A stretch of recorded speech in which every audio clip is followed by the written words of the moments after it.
Welcome to our aerobic workout assignment, and welcome to our video tutorial on how to do it. I want to kind of go through these instructions a little more specifically so that there's no question about what it is that you need to do. Number one, you're going to create a document, and in this document you're going to have some very specific biometrical measurements of your own to help you when you go forward, if you indeed do so, in taking this into the next steps of your own fitness.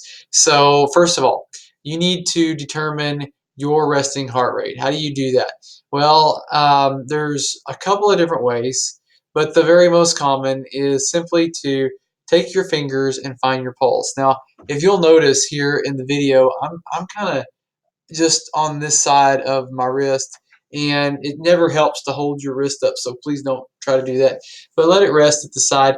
Find that pulse, and when you found that pulse, and I've got a really good pulse right now, I'm going to go ahead and count from 0 to whatever for 15 seconds, and I'm going to count that 1, 2, 3, 4, 5, and after 15 seconds go up, which means I have to actually watch a clock, not get confused by all this.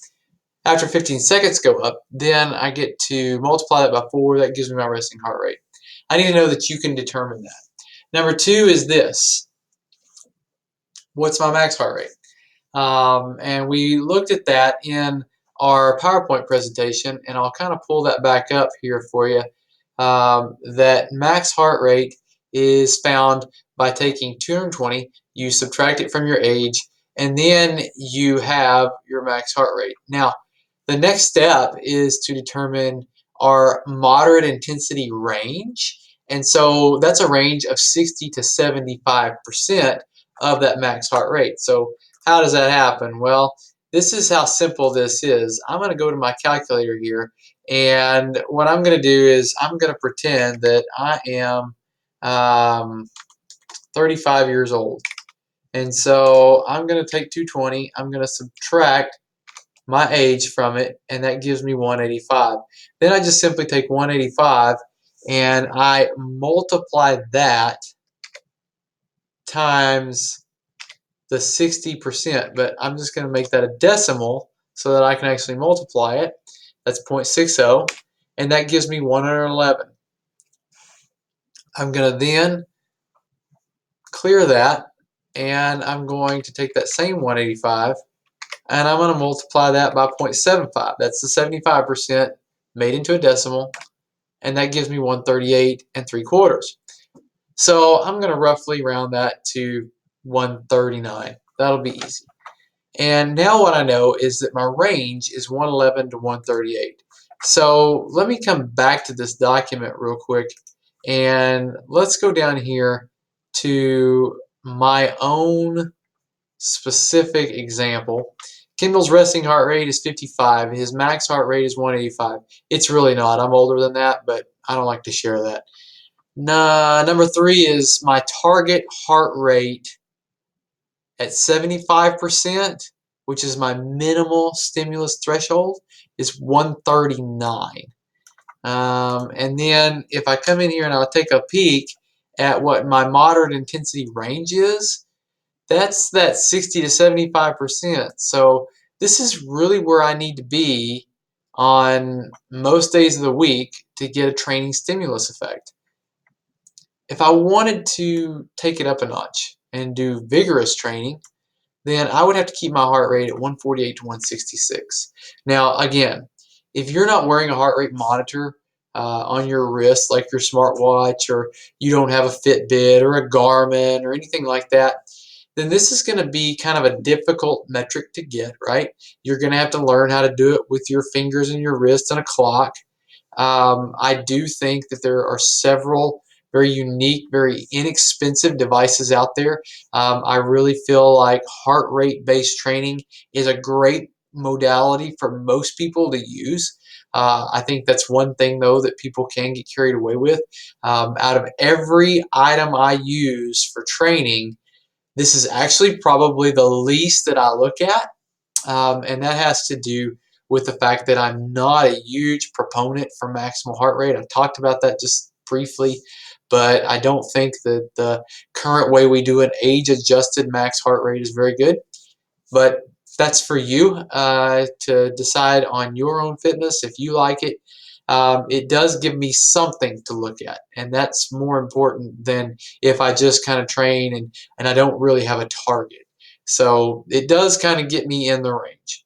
So there's my vigorous intensity range. Here's my moderate intensity range. Remember, those are ranges. And then I have to create a calendar, right? And so my calendar needs to be 1 month.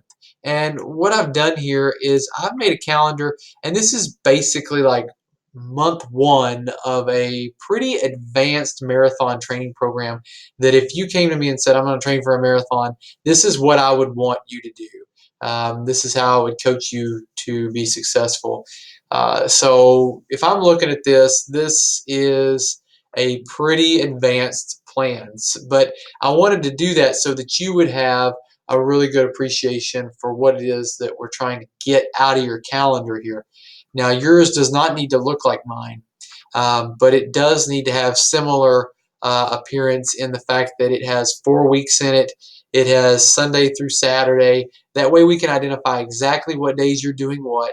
And the reason I like the calendar is A, you don't have to think about what you're going to do every day, but B, you can also integrate different things in here, like this run right here is going to have to be in the morning because my kid has church on Wednesday night.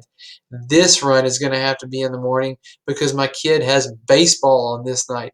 And this night is going to have, this run is going to have to be in the morning because I got a hot date with my wife that night. And so this is why having a calendar really makes things nice. One of the things that we use at home is a calendar just to organize our whole life. And I really think that that is one of the pinnacle items in our household. Like there's the refrigerator and then there's the calendar in that's order of importance. And so that really makes a big difference in getting stuff done and keeping track with it. But anyways, to get back to this, here are my workouts. And like I said, I want you to identify what workouts you're going to do. So right here is Monday interval days. And right here I listed it. I do all of my intervals on Mondays. And I'm going to do 7 miles. And it's going to be an interval where there are 3 minutes of easy work or running, 3 minutes of medium running, pardon me, and 3 minutes of hard running. And so what that does for me is that gives me kind of a little bit of a active interval, even though it's not a complete rest. It's a lower intensity, much lower. In fact, if you see me doing this workout, you're going to see me nearly at a walk in this 3 minutes of easy, because medium and hard for 3 minutes is quite taxing. And then I'm going to repeat that whole thing 3 times. So that's my workout right there, and I can see that and understand that quite well.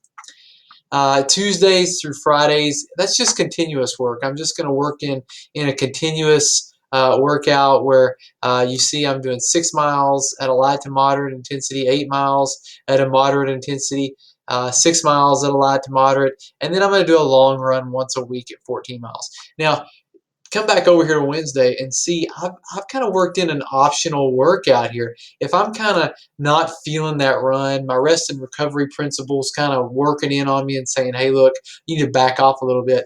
Well, I've got an out here. I can do a 90-minute optional bike ride and not go pound the pavement. And that kind of gets me some recovery in there, but it's active recovery. And so that's kind of the other side of this is don't think that you have to just plug in off days only. You can plug in active recovery days. Maybe I change this out, and on this day, because the weather is so awesome in Oklahoma right now, maybe I just do that right there and make a swim day. I definitely don't think I'm going to swim for 90 minutes. I'm just not that good. I'd drown. But that's kind of the you get the gist of what we're looking at here. Now, from that, you see I've also included progression. Take a look here at what I'm doing. Also, I have progression in my intervals. There's 3 minutes of easy, 3 minutes of medium, 3 minutes of hard. The next week, I go to 12 by 1 minute hard, 1 minute easy. So I'm getting about the same amount of time in hard work, but I'm getting less rest. And if you run hard for 1 minute, you can run really fast because, again, time goes down, intensity goes up. That's that inverse relationship going to work for you. Another thing that I have here is I have a tempo workout, and I haven't really talked about that, but basically a tempo workout for runners is you start out kind of slow or lower intensity, and you keep working up at a higher intensity until you peak. You maintain that high intensity, and then you start to taper back down to a lower intensity. So it kind of looks like a bell curve, right? Well, I'm going to go ahead and put mine in because this works really well as something called Kavanaugh Hill. Kavanaugh Hill is our world's largest or highest hill. It's located in Poto. If you've ever driven to the top, it's 5 excruciating miles in a car. When you go up it on foot, what you need to do is just expect absolutely exponentially worse. And it's pretty bad. But then you think, well, I get to run downhill for 5 miles. But that's not really the case. It's pretty awful there too. But it works out in very similar fashion to what would be known as a tempo run, and so I include that in there. Is it continuous? Yes. Is it more of a continuous than an interval? Yes. Is Monday an interval day? Yes. But you know what? You get the gist. Work it in there. Work it in there. Mondays are clearly my hard work days. The rest of these days are clearly my continuous lighter intensity days. And then look at here. I've progressed myself up again. 8 miles, intervals, 2 by 3K. Well, 3K is right at 1.8 miles, and I have a 1.8 mile loop that I run around the college, and I could plug that in and do 2 of those really hard, and that's going to be a really extensive workout. And what I've done is I've taken my distance for my hard work up here, I've taken my intensity from my hard work up here, and it's all progressed. It's all been overload. It's all been specific. It's all been right consistent with the principles of fitness, right? That's from back in the concepts chapter. So keep that in mind too, because that's another thing we're going to ask you to do is mind your principles. So I gave a little rubric down here as to what I'm doing, and I also included my off days right here.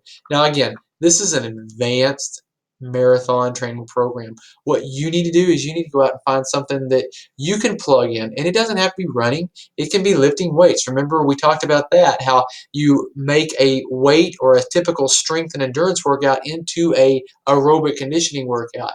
And so go out there and find those, whatever it is. But you need to plug it in and make sure you're doing the right frequency, the right intensity, the right time, and the right type. That's what I'm going to be grading you on. I'm going to look here, and I kind of have a quick little chart that I can reference based on your age. And so make sure that you have included that when you figure your max heart rate, which I'll be able to do pretty quick, and I'll be able to verify if you're within your range pretty fast.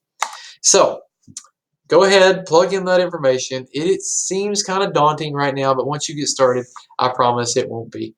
So if you have any questions, make sure you email me, call me.